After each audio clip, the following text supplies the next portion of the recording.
सप्रेम सस्नेह जय महाराष्ट्र. बाळासाहेबांच्या तमाम शिवसैनिकांना तुमच्या ह्या अनिश गाढवेचा, बाळासाहेबांच्या या कडवट शिवसैनिकाचा मानाचा जय महाराष्ट्र. शिवसैनिकांनो, येत्या 21 जानेवारी रोजी माननीय सुप्रीम कोर्टामध्ये शिवसेनेच्या नावाच्या आणि चिन्हाच्या संदर्भातली केस अंतिम सुनावणीसाठी येत आहे. 21 जानेवारी. तुम्हाला आठवायला हवं, नोव्हेंबरच्या दुसऱ्या आठवड्यात शेवटची सुनावणी झाली होती आणि त्यावेळेस ही 21 जानेवारीची तारीख देण्यात आली होती. त्याही वेळेस आपण म्हटलं होतं की जवळपास मुंबईचा हा निकाल लागलेला असेल आणि त्यानंतर ही केस सुनावणीला येणार असेल. ठीक आहे, जे काही असेल ते, पण 21 जानेवारी ही अतिशय महत्त्वाची तारीख आहे. या तारखेला फक्त शिवसेनाच नाही तर राष्ट्रवादी काँग्रेस, शरदचंद्र पवार साहेबांचा पक्ष, अजित पवारांचा पक्ष यांच्याही नावाच्या आणि चिन्हाच्या संदर्भातल्या केसची सुनावणी त्याच दिवशी होणार आहे. दोन्हीही केसेस एकमेकांशी संबंधित आहेत, त्यामुळे ही सुनावणी एकत्रित घेण्यात येणार आहे. खरं तर मनामध्ये हा प्रश्न येतो, अजूनही येतो, की शरद पवार साहेबांचा पक्ष, राष्ट्रवादी काँग्रेस किंवा अजित पवारांचा पक्ष, या दोनही पक्षांची आता सुनावणीची खरंच गरज उरलेली आहे का? कारण एकंदरीत महाराष्ट्राचं या महानगरपालिकांच्या निवडणुकीच्या वेळेस राजकारण तुम्ही पाहिलात तर हे दोनही पक्ष बऱ्याच ठिकाणी एकमेकांसोबत लढले, म्हणजे एकमेकांच्या सोबत उभे राहून ते लढलेले आहेत. त्यांचा एकमेकांच्या सोबतही बऱ्याच ठिकाणी त्यांचा धुराळा उडालेला आहे. पण तरी सुद्धा दोन पक्ष जे एकमेकांच्या विरोधात कोर्टात असतात, दोन पक्ष जे एकमेकांच्या विरोधात नावाचिन्हासाठी झगडतात, तेच पक्ष निवडणुका एकत्र लढतात. मला हे पाहून थोडंसं, म्हणजे एक माझं वैयक्तिक मत आहे, थोडंसं मला हे विचित्र वाटतं.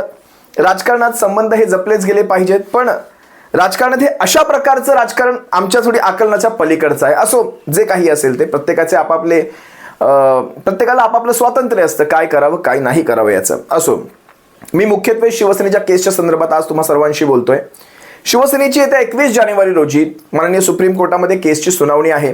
सलग 2 दिवस, म्हणजे 21 तारीख आणि 22 तारीख, सलग 2 दिवस जस्टिस सूर्यकांत यांच्या खंडपीठापुढे ही केस माननीय सुप्रीम कोर्टामध्ये सुनावणीला येते. जवळपास दुसऱ्या आठवड्यात ज्यावेळेस नोव्हेंबरच्या ज्यावेळेस ही तारीख देण्यात आली होती त्यावेळेस जस्टिस सूर्यकांत यांनी स्पष्टपणे सांगितलं होतं की त्यावेळेस कुठलीही महत्त्वाची केस सुनावणीला येऊ देऊ नका, कारण या केसचा लवकरात लवकर निपटारा लागणं हे अत्यंत गरजेचं झालेलं आहे. कारण देशभरात या केसेसचे आता रेफरन्स दिले जात आहेत. देशभरामध्ये अनेक ठिकाणी प्रादेशिक पक्षांना संपवण्याचा जो घाट घातला जातोय, विशेषतः भारतीय जनता पक्षाकडनं, त्याच्यासाठी या केसचा निपटारा लागणं हे फार गरजेचं आहे. म्हणजे जस्टिस सूर्यकांत यांनी असा रेफरन्स दिलेला नाही, पण आज आमच्यासाठी ही केस का महत्त्वाची आहे हे तुम्हाला सांगतो. कारण ही अतिशय प्रलंबित केस आहे, म्हणून माननीय सुप्रीम कोर्टाकडनं या केससाठी कदाचित लवकरात लवकर व्हावी, पण ते लवकरात लवकर हे फक्त हवेतच राहतं, किंबहुना ते कागदावरही उतरत नाही. हा आजवरचा इतिहास आहे. असो, पण सलग 2 दिवस जर सुनावणी या केसची पार पडली, कारण ज्यावेळेस तुम्हाला आठवायला हवं, मागच्या वेळेस कपिल सिब्बल यांना ज्यावेळेस विचारण्यात आलं की किती तास लागतील, किंबहुना त्यांनी हे विचारलं की किती दिवस लागतील, जस्टिस सूर्यकांत म्हणाले होते, मला फक्त पाऊण तास द्या, मला माझं म्हणणं मांडण्यासाठी फक्त पाऊण तास द्या. त्यांनी विचारलं किती दिवस लागतील, ते म्हणाले 45 मिनिटे द्या. आपण 1 तास पकडूया. इतका जर आत्मविश्वास आपल्यामध्ये असेल की आपल्याला आपली केस अशीच्या अशी माहिती आहे, स्पष्टपणे ठेवता येण्यासारखी आहे. मला मगाशी नवल वाटलं खरं तर, एका प्रख्यात मराठी न्यूज चॅनलने ज्यावेळेस या केस विषयी मी त्यांची बातमी पाहिली, मला थोडं नवल वाटलं. त्यांच्या बोलण्यातून हे जाणवलं की ही केस शिंदे गटाच्या बाजूने जास्त झुकते. ज्यावेळेस त्यांना विचारण्यात आलं की त्यांच्या पत्रकारांनाच, म्हणजे स्टुडिओतून विचारण्यात आलं की काय वाटतं तुम्हाला या केसच्या संदर्भात, त्यावेळेस रिपोर्टर म्हणतायत की सध्याची परिस्थिती पाहता, सध्याचे आमदार खासदार पाहता किंवा सध्याचे निवडून आलेल्या नगरसेवकांची संख्या पाहता, मला ह्या गोष्टीवर थोडंसं एक अंडरलाईन करायचे, मला काय सुचवायचं नक्की पहा, यांची संख्या पाहता ही केस एकनाथ शिंदे आणि त्यांच्या गटाच्या बाजूने झुकण्याची शक्यता जास्त आहे. मुळात आपण एक गोष्ट लक्षात, म्हणजे ही तर अशी गोष्ट झाली, म्हणजे एखाद्याचा हाफ मर्डर केलेला आहे, पण केस माननीय कोर्टांमध्ये सुनावणीला येईपर्यंत ती व्यक्ती जिला जखमा झालेल्या असतील, जे काही झालेलं असेल, ती जर बरी झालेली असेल, तिला म्हणजे तिच्यावर उपचार होऊन ती जर व्यवस्थित झालेली असेल, तर हाफ मर्डरची केस बनतच नाही. कारण आजच्या घडीला तुम्ही जर पाहाल तर तिच्या जखमाही भरलेल्या आहेत, कुठलाही शरीरावर वण नाहीये, सगळं ओके झालेलं आहे. त्यामुळे आता ही हाफ मर्डरची केस बनत नाही. आता ही व्यक्ती एकदम ओके आहे, टकाटक, काय म्हणतो आपण त्याला, ते टकाटक आहे. हे इतकं हास्यास्पद आहे. परिस्थिती ही तत्कालीन पाहायची असते, परिस्थिती आताची पाहायची नसते. ज्या परिस्थितीमध्ये किंवा ज्या वेळेत हे सारं घडलं त्यावेळेसची परिस्थिती नेमकं काय सांगत होती. आज ज्या वेळेस आपण ही केस लढतोय ही आजच्या परिस्थितीवर लढत नाही आहोत. मग तसं जर असेल तर मग आमदारांची संख्या किंवा मग तसं जर असेल तर सुरुवात मग खासदारांच्या संख्येपासून करूयात, खासदारांवरच थांबूयात की. तसं जर असेल तर मुंबईच्या नगरसेवकांवरच थांबूयात. मग असाच जर न्याय लावायचा असेल तर खासदार आपले 9 आहेत, एक खासदार 10ने पडलेला आहे, 47 मतांनी पडलेला आहे. किंबहुना मुंबईत म्हणजे महाराष्ट्रभर झालेलं मतदान आणि ह्यांना झालेलं मतदान याच्यामध्ये शिवसेनेचा आकडा मोठा आहे. मग तसं जर काढायचं मग आपल्या सवडीप्रमाणे आपण करू शकत नाही. हा संपूर्ण निकाल हा तत्कालीन परिस्थितीवर होता. त्या काळामध्ये शिवसेनेमधून जे 8-8च्या संख्येने जवळपास 16 आमदार फुटले, त्यांचा आकडा आणि त्यांच्यावर घातली गेलेली अपात्रतेची सगळ्यात पहिली केस आणि त्यांना अपात्र सुद्धा ठरवण्यात आलं होतं. आपल्याला आठवायला हवं नरहरी झिरवळांनी काय केलं होतं त्यावेळेस. त्याच्यावर सुप्रीम कोर्टात ही केस गेली, त्या सुप्रीम कोर्टामध्ये याच्यावर स्टे आला. त्यांच्यावर अविश्वासदर्शक ठराव असल्यामुळे ते काही असा निर्णय घेऊ शकत नाही. वैयक्तिक कायद्यातल्या तरतुदी त्यांचा फायदा उचलला गेला आणि त्यांची अपात्रता टळली. नाहीतर 16 आमदारांना अपात्र केलं गेलं होतं. 16 आमदार ही संख्या 2/3 बनत नाही. बरं, ते 16 आमदार हे एकत्र गट करून गेलेले नव्हते. तशा प्रकारचं कुठलंही पत्र विधानसभेच्या अध्यक्षांकडे आलेलं नव्हतं की आमचा असा असा गट झालेला आहे आणि हे 16 आमदार आम्ही बाहेर पडत आहोत. बरं, तशा प्रकारचा गट केल्यानंतर आपण विशिष्ट वेगळा पक्ष म्हणून आपण त्याच्यावर दावा ठोकू शकत नाही. त्याला मर्जर, त्याला विलिनीकरण हा एकमेव पर्याय असतो जे की केलं गेलेलं नाही. या सगळ्यावर अभ्यास करण्यासाठी माननीय सुप्रीम कोर्टाने ही केस, त्यावेळेसचे लवाद आपण म्हणू शकतो ट्रायब्युनल, मला वाटतं नार्वेकरांकडे ही केस सोपवली होती. कारण पहिला अधिकार हा विधानसभेच्या अध्यक्षांचा असतो या सगळ्यावर निकाल देण्याचा. पण नार्वेकरांनी अतिशय चाणाक्ष बुद्धीने ही केस संपूर्णतः ना ह्यांच्या बाजूने ना ह्यांच्या बाजूने कुणालाही त्यांनी खरं तर अपात्रता करण्याची केस त्यांच्याकडे, म्हणजे अपात्र करा, जे अपात्र असतील त्यांना अपात्र करा, पण त्यांनी कुणालाही अपात्र ठरवलंच नाही. त्यानंतर माननीय सुप्रीम कोर्टामध्ये शिवसेना गेल्यानंतर ही केस जवळपास गेल्या 2 वर्षांपासून सुनावणी झालेली नाही. आता गंमत बघा, म्हणजे नार्वेकरांनी त्यांचा काय द्यायचा तो निकाल दिला. माननीय सुप्रीम कोर्टामध्ये जवळपास 2 वर्ष केसला तारीख मिळेना. आम्ही का आरडाओरड करत असतो, कमीत कमी या केसची सुनावणी अगदी आमचं मन राखण्यासाठी तरी चालू राहिली असती तरी बरं वाटलं असतं. मधल्या काळात विधानसभा होऊन गेल्या, त्या चिन्हाचा वापर केला गेला, म्हणजे वापरून घेतलं गेलं चिन्ह, धनुष्य हे चिन्ह. शिवसेना नवख्या चिन्हासह उतरली, अनेक सरकारी योजनांचा फायदा उचलला गेला आणि त्यातून शिवसेनेचे तरीही मशालीच्या जीवावर 20 आमदार निवडून आले. 10 मुंबईत नसतील, 10 इतर महाराष्ट्रात नसतील. आजही मशाल घरोघरी पोहोचलेली आहे. तरी सुद्धा कित्येक ठिकाणी जे ज्येष्ठ शिवसैनिक असतील, बऱ्याच जणांना बातम्यांचा कशाशी मागमूस नसतो, त्यांना फक्त धनुष्य माहिती असतं. ते अजूनही धनुष्य दाबतात. त्यांना हेच माहीत नाही की धनुष्य हे आता ठाकरेंकडे नाही. असो, तो सगळा भाग एका बाजूला. पण आजही ही केस आपल्यासाठी यासाठी महत्त्वाची आहे कारण बघा, तुम्ही म्हणाल आता आमदारांची अपात्रता कशी करावी, ते आमदार तर आता टर्म झाले, त्यांचा तो कार्यकाळ संपलेला आहे, पण ती अकॅडमिक केस बनवू शकते. आज भले आपल्या ह्या केसच्या संदर्भातल्या आमदारांचा कार्यकाळ संपलेला आहे, भविष्यात या केसचा रेफरन्स जिथे कुठे दिला जाईल त्यांना हे लक्षात येईल की भले त्यांचा कार्यकाळ संपला होता तरी सुद्धा अंतिम निकाल हा त्यांच्या विरुद्ध लागलेला आहे. त्यामुळे या केसचा रेफरन्स घेऊन जिथे कुठे अशा प्रकारच्या बंडाळ्या घडतील, पक्षांवर दावे ठोकले जातील, तिथे स्पष्टपणे त्यांची अपात्रता, जर मर्जर झालं नाही तर अपात्रता ही केली जाऊ शकते. अकॅडमिक सुद्धा या केसला, म्हणजे शिक्षणासाठी सुद्धा या केसला, कायद्याच्या शिक्षणासाठी सुद्धा या केसला अतिशय अनन्यसाधारण महत्त्व आहे. अनुच्छेद 10, परिशिष्ट 10 जे काही असेल ते मजबूत होणं अत्यंत गरजेचं आहे. तुम्हाला आठवायला हवं, जवळपास मला वाटतं 84-85च्या आधीचा काळ होता. त्यावेळेस एकच आमदार, जर एक आमदार असेल, एक नगरसेवक असेल, तोही फुटला तरी म्हणजे त्यावेळेस चालू शकत होतं. त्याच्यावर कुठलीही पक्षांतर बंदी, कारण त्यावेळेस एकही फुटत नव्हते, ही तशी परिस्थिती होती. आणि आता ज्यावेळेस राजीव गांधींच्या काळामध्ये त्यांनी याच्यात स्पष्टपणे बदल केले, पक्षांतर बंदी कायदा अतिशय कडक केला. म्हटले एक नाही 2/3, जर तुम्ही 2/3 बाहेर पडताय तरच तुम्ही गट म्हणून बाहेर पडू शकता, अन्यथा नाही. कायद्यामध्ये म्हणजे संसदेतून कायदा बदलला गेला की जवळपास 40 असतील तर जवळपास तुम्हाला 30 ते 33 आमदार तुम्हाला हे बाहेर पडले तरच ते पक्षांतर बंदी करू शकतात. पक्षांतर बंदी म्हणण्यापेक्षा माफ करा, पक्षांतर करू शकतात आणि त्या एखाद्या विशिष्ट पक्षामध्ये ते मर्जर होऊ शकतात, पण वेगळा पक्ष म्हणून ते राहू शकत नाहीत. वेगळा पक्ष राहण्यासाठी किंवा पक्ष कुणाच्या मालकीचा वगैरे त्यासाठी एक वेगळी गणितं आहेत. मग पक्षांची घटना, पक्षांची राष्ट्रीय कार्यकारिणी, ह्या सगळ्या गोष्टींची तिथे पाहणी करावी लागते. ट्रिपल टेस्ट आपण पुढे बोलूयाच त्याच्यावर.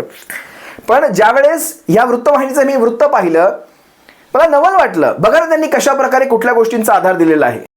प्रश्न असा उपस्थित राहतो आहे की प्राप्त स्थितीमध्ये जर समजा या घटनाक्रमाला अनुसरून कुठलाही निर्णय द्यायचा झाला तर अधिक लोकप्रतिनिधी कुणाकडे आणि लोकशाही असलेली प्रक्रिया कुठे राबवली गेली, या दोन मुद्द्यांच्या आधारे निर्णय करायचा झाला तर निर्णय कोणाच्या बाजूने जाऊ शकतो? अर्थातच तो सर्व निर्णय मग उपमुख्यमंत्री एकनाथ शिंदे यांच्याकडेच जातात, कारण की ते सध्या शिवसेनामध्ये मुख्य नेते म्हणून आहेत. त्यांची निवड देखील करण्यात आलेली आहे आणि त्यांचंच संख्याबळ आणि लोकप्रतिनिधी जे आहेत ते त्यांचेच जास्त दिसून येतात.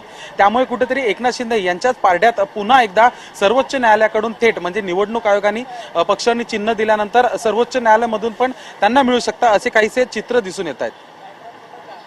तर आजच्या संख्येप्रमाणे अशा प्रकारे जर आपण ठरवू लागलो की आज कोणाकडे किती आमदार खासदार, तर ही केसचा निकाल आपण वाट कशाला पाहिजे? निकाल लागला मग इथेच.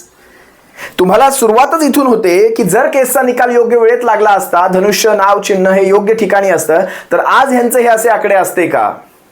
मुळात शिवसेनेच्या बाबतीत जर तुम्हाला आज मी प्रश्न केला की सगळ्यात जर शिवसेनेचा दोषी कोण असेल, म्हणजे शिवसेनेचा एकनाथ शिंदे यांच्या यशामधला खरा वाटा कोणाचा असेल, जर हा प्रश्न मी तुम्हाला विचारला तर तुमच्यापैकी बऱ्याच जणांचं उत्तर हे येऊ शकतं, कदाचित देवेंद्र फडणवीस, कदाचित भाजपा, पण अजिबात नाही. न्यायव्यवस्थेच्या त्या दिरंगाईचा हा फायदा आहे. न्यायव्यवस्थेने योग्य वेळी तुम्ही पाहाल तर शिवसेनेच्या 16 आमदारांची अपात्रता माननीय सुप्रीम कोर्टाने त्यावेळेस थांबवली होती, कारण त्या मला वाटतं उपसभापतींवर अविश्वासाचा प्रस्ताव होता, त्यामुळे त्यांची थांबवली. पण त्याच वेळेस राज्यपालांना कुठलाही अधिकार नसताना तुम्ही बहुमत मागवणं, खरं तर तो निर्णय त्यावेळेसच्या विरोधी पक्षाकडनं यायला पाहिजे होता. तशा प्रकारचं राज्यपालांना पत्र यायला हवं होतं, पण तशा प्रकारचं कुठलंही पत्र न येता राज्यपालांना एक कुठून हे सगळं सुचलं, त्यांनी अचानक शिवसेनेच्या पक्षप्रमुखांकडे विश्वासदर्शक ठरावाची मागणी केली. आणि त्या विश्वासदर्शक ठरावाच्या विरोधात ज्यावेळेस आपण कोर्टात गेलो त्यावेळेस मात्र त्याच्यावर कुठलीही रोख आणली गेली नाही, त्याच्यावर कुठलीही कारवाई करण्यात आली नाही, ती थांबवलं नाही त्या विश्वासदर्शक ठरावाला.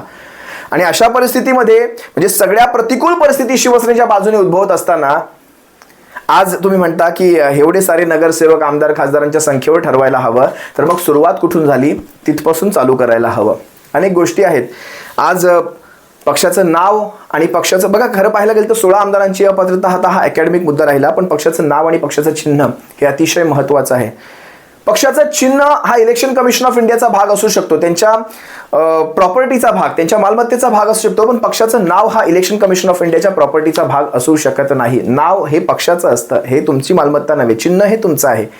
त्या चिन्हासाठी सुद्धा बरेचसे नियम आहेत. पक्ष कुणाचा हे ठरवण्याचा अधिकार सुद्धा ज्यावेळेस माननीय सुप्रीम कोर्टाने ज्यावेळेस इलेक्शन कमिशन ऑफ इंडियाला दिला त्यावेळेस त्यांनी ना पक्षाची घटना पाहिली, कारण तो अधिकार इलेक्शन कमिशन ऑफ इंडियाचा आहे चिन्ह कुणाचं ठेवायचं. त्यांनी ना घटना पाहिली ना पक्षाची राष्ट्रीय कार्यकारिणी पाहिली, कुणाकडे किती सदस्य आहेत राष्ट्रीय कार्यकारिणीतले, कुणी किती. जवळपास 48 लाख ॲफिडेव्हिट आपण त्यावेळेस जमा केले होते. समोरच्यांनी जवळपास 4 ते 5 लाख जमा केले होते एकनाथ शिंदे आणि त्यांच्या पक्षाने. तरी सुद्धा आपण सगळ्यामध्ये वरचढ असताना सुद्धा फक्त 2018 साली ज्यावेळेस पक्षाची बैठक झाली त्यावेळेस काही तांत्रिक मुद्दे काढले गेले, काही गोष्टी आमच्यापर्यंत पोहोचल्या नाहीत. सही शिक्का काय ते मुद्दे मला आठवत नाहीत आता, बऱ्याच गोष्टीच्या पुलाखालनं पाणी गेलेलं आहे. तुम्ही पाहिलं असाल त्यामध्ये स्पष्टपणे शिवसेनेच्या पक्षप्रमुखांची पक्षप्रमुख म्हणून निवड झालेली आहे. त्याच बैठकीमध्ये एकनाथ शिंदेंची सुद्धा शिवसेना नेते म्हणून निवड झालेली आहे. म्हणजे एवढं सगळं असताना ती बैठक ही निरर्थक ठरली. तिच्यामध्ये आलेले मुद्दे, तिच्यामध्ये काढल्या गेलेल्या टिप्पण्या, तिच्यामध्ये पक्षाच्या राष्ट्रीय कार्यकारिणीत करण्यात आलेले बदल हे सारं निरर्थक ठरलं. म्हणजे आपल्याला पाहिजे तितकंच घ्यायचं, आपल्याला नाही पाहिजे तितकं सोडून द्यायचं. अशा प्रकारे ती घटना पाहिली गेली, कार्यकारिणी पाहिली गेली. शिवसेनेचं नाव आणि चिन्ह फक्त तत्कालीन आमदारांच्या संख्येवर, तत्कालीन पाठिंबा दिलेल्या खासदारांच्या संख्येवर त्यांच्याकडे सोपवण्यात आलं. या सगळ्याच्या विरोधात माननीय सुप्रीम कोर्टामध्ये शिवसेना ही गेलेली आहे. आणि येत्या 21 ते 22 तारखेला जी काही सुनावणी होईल यामध्ये शिवसेनेच्या त्या जुन्या संदर्भांना काढलं जाईल. आणि माननीय सुप्रीम कोर्टामध्ये कपिलजी सिब्बल हे शिवसेनेचे ज्येष्ठ वकील हे अतिशय म्हणजे आतापर्यंत त्यांनी ही केस अतिशय योग्यरित्या चालवलेली आहे. भविष्यातही ही केस अतिशय योग्यरित्या चालवली जाईल अशी आपण अपेक्षा करूयात. फक्त एवढं घडलं पाहिजे की ही केस सुनावणीला यावी, तारीख पे तारीख, तारीख पे तारीख होऊ नये. आणि बघायला गेलं तर अशा वेळेतला हा संदर्भ आहे ज्यावेळेस मुंबईचा महापौर ठरवण्याची ती प्रक्रिया चालू आहे. या अशा वेळेत शिंदे गटावरचा एक दबाव वाढवण्यासाठी सुद्धा या केसचा किती वापर होईल माहीत नाही. पण जर कोर्ट कोर्टासारखं वागलं, न्यायव्यवस्था न्यायव्यवस्थेसारखी वागली, न्याय न्यायासारखा वागला, देव देवासारखा वागला, आपण म्हणतो ना देव देवासारखा वागला, तर नक्कीच हा शिवसेनेच्या नावाचा आणि चिन्हाचा निकाल हा शिवसेनेच्या बाजूने लागेल. शिवसेनेचं धनुष्य हे पुन्हा शिवसेनेकडे येईल. शिवसेनेचं नाव, मूळ नाव, ते फक्त 4 अक्षर शिवसेना आहे, ते मूळ नाव पुन्हा शिवसेनेकडे येईल. आणि तत्कालीन परिस्थितीनुसार आता त्याचे आता कसे इम्पॅक्ट होतील टेक्निकल गोष्टी या मी आता काहीच सांगू शकत नाही, कारण बऱ्याचशा गोष्टी ह्या स्वतः सुप्रीम कोर्ट आपल्या हातात घेणार नाही. त्या पुन्हा विधानसभांच्या अध्यक्षांकडे किंवा इलेक्शन कमिशन ऑफ इंडियाकडे किंवा त्याच्यावर एखादी अभ्यास करण्याची समिती स्थापन केली जाऊ शकते. कारण अशा प्रकारच्या घटना देशाच्या इतिहास या अगोदर कधीही झालेल्या नाहीत की ह्याच्यावर आपण नेमकं काय करू शकतो. त्यामुळे काय घडेल माहिती नाही, पण शिवसेनेचं नाव आणि चिन्ह आता हे मर्जर कसं होऊ शकतं किंवा ह्यांचं नाव काढल्यानंतर ह्यांचा गट हा वेगळा राहू शकतो का किंवा ह्यांना भाजपमध्ये विलीन व्हावं लागेल का, काय नेमकं घडणार आहे माहीत नाही. पण पाहूयात. तुर्तास तुम्हा सर्वांची रजा घेतो. सप्रेम जय महाराष्ट्र. बाळासाहेबांच्या शिवसैनिकांनो काळजी घ्या. जय महाराष्ट्र.